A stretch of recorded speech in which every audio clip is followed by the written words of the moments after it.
Yesu ahimbazwe. Dushimiye Imana kuko tugeze hano muri iki gihugu n'aka karere kanyu mutuyemo. Imana ihimbazwe.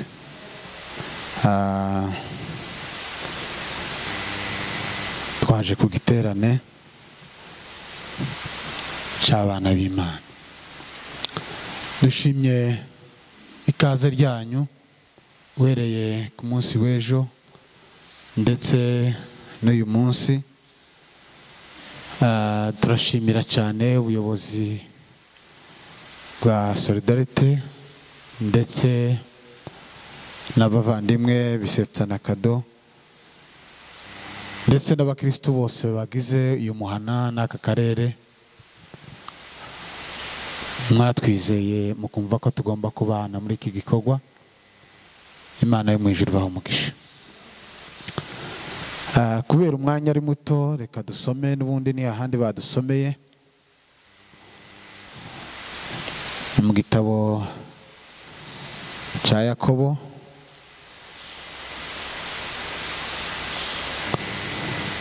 ni 5:16. Haravuze ngo mwaturirane ibyaha byanyu kandi musabirane kugira ngo mukizwe. Gusenga k'umukiranutsi kugira umumaro mwinshi iyo asenganye umwete. Amen. Reka dusubiremo. Mwaturirane ibyaha byanyu kandi musabirane kugira ngo mukizwe. Gusenga k'umukiranutsi kugira umumaro mwinshi iyo asenganye umwete. Amen. Iri jambo ni ryiza, ni ryo kwizerwa, ni ijambo ridukangurira gusenga. Uyu mwanditsi wabyanditse Yakobo yavuze amagambo y'ubwenge cyane, ariko ngo agere kuri iki gice cya 15 ku murongo uhereye ku 13 kamanuka, avuga amagambo akomeye cyane ajanye no gusenga, uburyo umuntu ashobora gusenga. Yari afite intego cyane yo kwandikira iriya miryango 12 yari yaratataniye. Bamwe bari baragiye Kupuro, abandi bari baragiye hariya muri Antiokia. Arabandikira ababwira amagambo akomeye cyane, arababwira ngo gusenga ngo k'umukiranutsi kugira umumaro mwinshi, ngo ariko ngo mu gihe yasenganye umwete. Amen. Gusenga k'umukiranutsi ngo kuza kumugirira umumaro ndetse kukagirira abaturanye umumaro, ngo mu gihe umukiranutsi cyangwa se wa muntu wakiranukiye Imana yabashe kubisenga afite umwete muri we. Ni ukuvuga ngo gusenga kudafite umwete nako ndikuba gufite icyerekezo, ariko aravuga ngo gusenga k'umukiranutsi ngo kugira umumaro mwinshi ngo yasenganye umwete. Ariko haruguru yavuze ijambo rikomeye cyane, aravuga ngo mwaturirane ibyaha byanyu kugira ngo mugere muri uko gusenga nuko muzaba mwabashe kwaturirana ibyaha byanyu. Amen. Gusenga si ukubivuga, gusenga si uguhumiriza, gusenga ni ukubikora, ni ugupuratika icyo bavuze, ntabwo ari ukubitekereza mu bitekerezo. Amen. Imbaraga zo gusenga ziva hasi. Amen. Imbaraga umuntu akoresha kugira ngo abashe gusenga yinjire mu by'Imana ishaka ziva hasi, kandi hasi mvuga ni mu mavi. Ni ukuvuga ngo ziva mu gusenga kwawe, ugapfukama ukabwira Imana ngo wa Mana we, dore uko bimeze, dore uko bigomba gusa, kubera imbaraga washoye mu mavi yawe mu gupfukamira Imana no kwihesha icyubahiro, Imana ikakuzamura. Amen.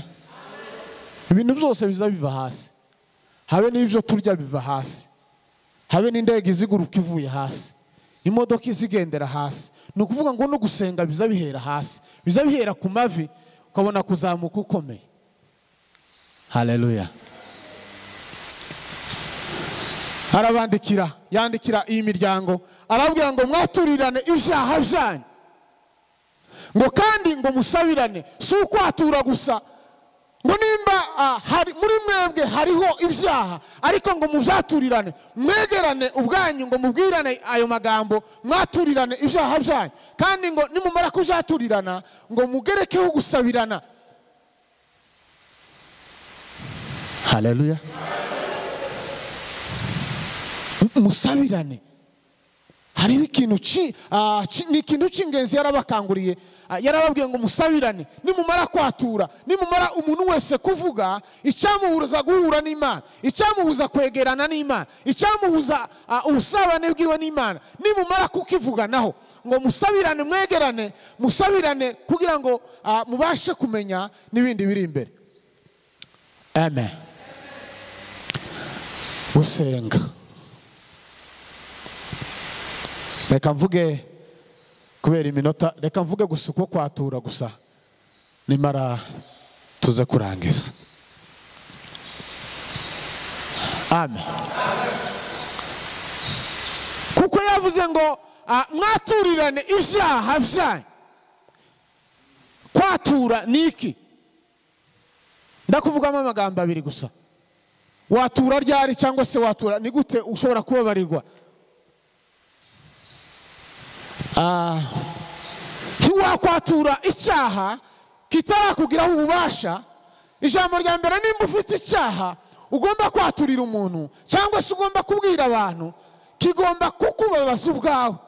Nimba kitarakubabaza ubwawe, ntabwo wacyatura ngo Imana iyo ibashe kucumva neza. Ubwawe nimba utarababazwa n'ibibazo n'ibyo wakoze n'icyaha waguyemo, ugomba kubanza kwicuza, kikakubabaza, kuvuga ngo niki cyatumye nkora bino bintu, niki cyatumye ngambirira iki gikorwa, niki cyatumye tekereza nabi bigeza, niki cyatumye ngwa muri uyu mutego wa Satani. Bikakubabaza. Byamara kukubabaza, nukubanza ukababazwa n'ibyo wakoze. Amen. Mbere yuko ugera mu kwatura aho ubibwira undi muntu, kugira ngo muje muri ya ntambwe Bibiliya itubwiye ngo nimumara ngo musabirane, mbere yuko waturira undi muntu nukubanza ukababazwa n'ibyo wakoze. Wowe ubwawe bikakubabaza. Nimba wowe utarishinja ko wakoze icyaha, ni ahantu umuntu umutima iyo wabaye akahebwe ntuzubasha kwicuza, ntuzubasha gutekereza ngo erega nakoze ibibi. Oya, icyo gihe umutima uba wasubiye inyuma, warunamiye mu byaha, utakibasha guhindukirira Imana. Ariko ngo gusenga k'umukiranutsi bavuze ngo kugira umumaro mwinshi, ngo iyo asenganye umwete. Ariko se wosengana umwete utabanjije kuri iri jambo rivuga ngo mwaturirane ibyaha byanyu? Iyo umaze kwicuza rero nibwo utera intambwe ukavuga ngo mugenzi wanje, inshuti yanje, mbabarira, mpuye n'ikibazo, mpuye n'ikigeragezo gikomeye, nguye mu cyaha runaka. Yamara kukubabarira mukabona gusabirana, mukabona gusaba Imana, mukinginga Imana, mukabwira Imana ibyanyu, mukabwira Imana ubuzima bwanyu bwa minsi yose. Wabanjije kubabazwa n'ibyo wakoze. Ariko se nimba utarababazwa n'ibyo wakoze, uri mu yihe nzira? Kurajahe. Mu gihe umukiranutsi amaze kwatura neza, akinjira mu bihe byiza, iyo umaze kwatura wumva nta kintu cy'ikizinga cy'icyaha kikuriho, winjira mu bindi bihe byo gutekereza kuramya Imana. Amen. Ukaramya Imana ubikuye ku ndiba y'umutima, ukabwira Imana kuramya. Kandi kuramya ngo ni igikorwa umuntu ngo ashobora kubwira uwundi, ni igikorwa umuntu abwira Imana yiwe. Ni igikorwa umuntu abwira Imana ye, ukayibwira uburemere bwayo n'ubuhanga bwayo, ibyo yaremye ukayitaka, ukabwira Imana ngo wamana wowe waremye ijuru n'isi, ukayibwira ubugari bwayo n'ubwo ibuzi n'ubwo ibusobanukiwe, ariko nawe ngo ukayitaka ukayibwira uko imeze. Uko niko kuramya Imana. Wava mu kuramya Imana ugahimbaza, kandi guhimbaza ngo ni ukubwira abantu, ukabahamiriza ibikorwa Imana yagukoreye. Ni kwa gushima Imana ubwire abantu ukababwira imirimo Imana yagukoreye yose, ukababwira ngo Imana yangiriye gutya. Burya iyo mubona umuntu atanze amashimwe aba arimo arahimbaza Imana, akavuga ngo Imana yarandongoye mu rugenzi, Imana yangiriye gutya, yampaye urubyaro, Imana yangiriye gutya, yagize gutya, aba arimo ahimbaza Imana. Igikorwa cyiza cy'umukiranutsi, igikorwa cyiza cyo gushima Imana. Haleluya. Guhimbaza Imana ni igikorwa wowe ushobora kubwira abantu, ukabwira abantu ngo Imana yangiriye gutya, Imana nzasenga narayisenze iranumva, nayibwiye kuwa mbere insubiza kuwa kabiri cyangwa se insubiza kuwa mbere, ugatangira gutaka Imana uyibwira ubwiza bwayo. Gusenga k'umukiranutsi ngo kugira umumaro iyo asenganye umwete. Byoshoboka ko wasenze igihe kirekire ariko ntiwasubizwa bitewe n'impamvu zo kudatahura icyo Imana igushakaho. Byoshoboka ko wasenze igihe kirekire ariko ntiwagira icyo usingira bitewe n'uko utagendeye mu mahame akwiriye umukiranutsi. Byoshoboka kuko wabwiye Imana kenshi icyifuzo kigize imyaka myinshi ariko ntiwigeze umenya kuko gusenga Imana ari ukubanza ugaca bugufi, ukihana ibyaha byawe, ukabyatura, ukegerana n'Imana, ugasabana n'Imana, hanyuma ukabona kwitwa umukiranutsi imbere y'Imana, ukabona kugendera mu byo Imana ishaka. Nimba uhagaze mu byo Imana ishaka, nta kabuza Imana izakwishimira, nta kabuza muzagendana n'Imana ibihe byose. Mwaturirane ibyaha byanyu. Amen. Mwaturirane ibyaha. Ninde ufite ibyaha? Icyaha ni ikintu kikubuza gusabana n'Imana. Ubuzima bw'umuntu iyo butokoye gusa gato, habe na malaria iyo kwikubisaho gato, umubiri wawe wose uzuhinduka, ukumva hari ikintu gihindutse muri wowe. Niko n'ubuzima bwo mu mwuka iyo bumeze, iyo bufite inenge nto Imana itishimira, habe n'ubwo wosenga wogira imyaka majana utarasubizwa, kubera kuko watokoye mu mwuka iyo usenze no kurusaka imbere y'Imana. Ariko uyu mwanditsi yavuze ngo mubanze mwaturirane, mubwirane ibyaha byanyu. Haleluya. Mwaturirane, mubwirane ibyaha byanyu. Ibyaha by'abantu byabaye ibyo mu makoti, ibyaha by'abantu byabaye ibyo gukenyereraho, ibyaha by'abantu byabaye ibyo kugendana hirya, ariko twaterana gutyo twese tugahinduka abakiranutsi. Ariko nyamara imirimo y'umukiranutsi iragaragara. Niko umwanditsi yavuze, imirimo y'umunyabyaha, imbuto z'umunyabyaha ko ziramukurikirana, n'imbuto z'umukiranutsi nazo ziri hafi ye, nizo zimwereka niyo atambutse, niyo agenda, iyo avuga, iyo atekereza iby'Imana gusa. Ariko umunyabyaha arangwa n'imirimo ya kamere. Wose umukiranutsi wese Imana izimubona ikamwishimira, n'abantu bamubona bakamutinya. Iyo nibutse Yobu ngo ubwo yasohokaga gusa abantu baramubonaga ngo bakamwikanga, bakumva barajugumye bahinze umushyitsi, kuko yari umukiranutsi uteye ubwoba imbere y'amaso y'abantu, imbere y'abandi bakiranutsi yari ateye ubwoba, imbere y'abagabo n'abagore yari ateye ubwoba. Nta muntu wamurebaga kabiri kubera gukiranuka gusa. Ariko se twebwe niko bimeze?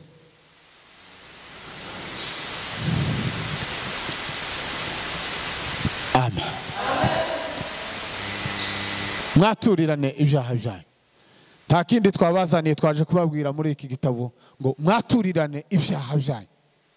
Kandi ngo gusenga k'umukiranutsi kugira ngo umumaro mwinshi, iyo bikoze abikoranye umwete uvuye ku ndiba y'umutima, ugasengana umwete mwinshi. Amen. Iyo ubikoze ukabikorana umwete, ukabyatura muri wowe, kandi uko uzatuye ariko n'abantu bakubona. Twavuze ngo gusenga si ukubivuga, ahubwo ni ukubikora. Abantu bakabikubonamo, bakabona ibyo urimo, bakabona ibyo ugenderamo, bakabona baravuze ngo bose ngo bamenye neza, kuko ngo Samweli yarundukiye mu buhanuzi. Abantu nabo bazabimenya neza nimba barakurikiye Imana nyabyo. Nimba barakurikiye Imana bizamenyekana, kandi nimba barakurikiye n'abandi nabo bizamenyekana. Ijambo ry'Imana ridufashe. Amen.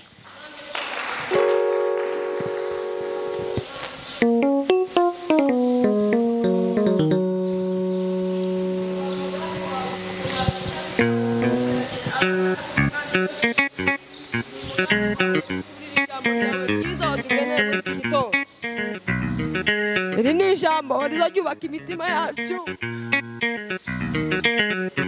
ni ijambo riza ridufasha mu rugendo rukomeye, ni ijambo riza riturema iyo ducitse intege imitima yacu igasubira inyuma, iyo tugeze mu gikombe cy'igicucu cy'urupfu ijambo ryawe riza ritubera ijambo ngo twagera mu mahwa menshi Imana, ijambo ryawe rikatumurikira iyo tugeze mu mwijima w'icuraburindi, ngo ijambo ryawe ritera ubwenge, ijambo ryawe ritera kujijuka. Umwanditsi yaravuze ngo hazaba inzira nyabagendwa, ngo abantu b'imitima ntabwo bazayicamo, ngo izaba iy'abandiwe, ngo bandishe ibishura byabo ngo mu maraso y'umwana w'intama w'Imana, ngo naho baba ari abaswa ngo ntabwo bazayaba ino nzira. Reka ijambo ryawe ribe mu mitima yacu, ijambo ryawe ureke riza ritumurikira hashize umwijima, ijambo ryawe ribitabaza rimurikira ibirenge byacu. Haleluya. Mana we asante kubw'igitondo cyiza cya none watugiriye neza, wari uzi kuko kino gitondo tuzumvira ijambo ryawe tungana gutya. Asante kuko Mana imitima yacu yishimye, asante kuko imitima yacu yinejeje Mana, asante kuko dutarambishije igitondo cya none. Komeza uzubane natwe Mwami Yesu, kandi ukomeza utugire neza mu izina rya Yesu. Amen. Reka tange haleluya. Haleluya. Bwana asifiwe. Haleluya. Burya abantu baza bagira uko bafashwe, undi nawe akagira uko yafashwe. Uko iyo bashize mu gisirimba abantu bazasirimba bagasara, baje gusenga ku musozi abantu bagapfukama bagasara, noneho babwiriza abandi nabo bagasara. Naje uko nuko iyo bababwiriza mwamwumva ubusonga bwa malaria iza numva mu mutima byababwira kumva ko buracumita bukagera mu maguru umubiri wose. Haleluya. Haleluya. Ijambo rirakomeye. Izambwira abandi nkababwira ngo niyo mwasirimba mugapfukama ariko udafite ijambo vuga ngo nubusa. Ijambo we ngo tuzakina mwira mwijuru, ngo dusigira Satani, ngo mu kirere hariho bariyeri, ngo tuzatanga sepasi. Ijambo Yesu yabwiye intumwa arababwira sinzi uwo yari yahamagara nimba ari Pawulo nimba ari nde, aravuga ngo ngwino ukurikire, aravuga ngo reka nje guhamba data, aramubwira ngo reka bapfu bahamba bapfu wowe unkurikire. Bwana asifiwe cyane. Haleluya. Mureke ntange haleluya nitumara twicara tugire Yesu gutya. Haleluya. Abantu birema ibicocero barabyiremera, ibicocero birabazamura bibageza ku gatuti, ibicocero birabazamura bibigira abapotre, ibicocero birabazamura abandi babagira kina mama, ibicocero birabazamura abandi babagira abahanuzi. Nuko ariko ibicocero kibizaja mu muriro, umuriro zarenza baba ngo mbali makapiyoti atatupa motoni rafiki utakwenda wapi. Nuko twagize ikibazo sibama. Imana ikumugisha kwa muvuga butumwa sibama n'uwi wacu ntabwo yamenya ariko nje ndamuzi. Igihe yakoraga kuri radio Minembwe nari mpaba ariko nari mutoya ariko tunduta cyane nashe ndi mukuru, ariko Imana ikumugisha kuko Imana yagufunguye akano ikakugira igikoresho ukaza kutubwira aya magambo. Mwari sinabandi staraba ngo nicyo gituma dupire kurushaho cyane ngo kugira umwete wo kwita ku twumvishije. Ibyo twumvishije ni ibi nitugira umwete wo kubyitaho bizatugeza mu ijuru. Reka tangara ndege kubarambira nuko duheze Imana cyubahiro. Haleluya. Haleluya. Haleluya. Haleluya. Haleluya. Haleluya.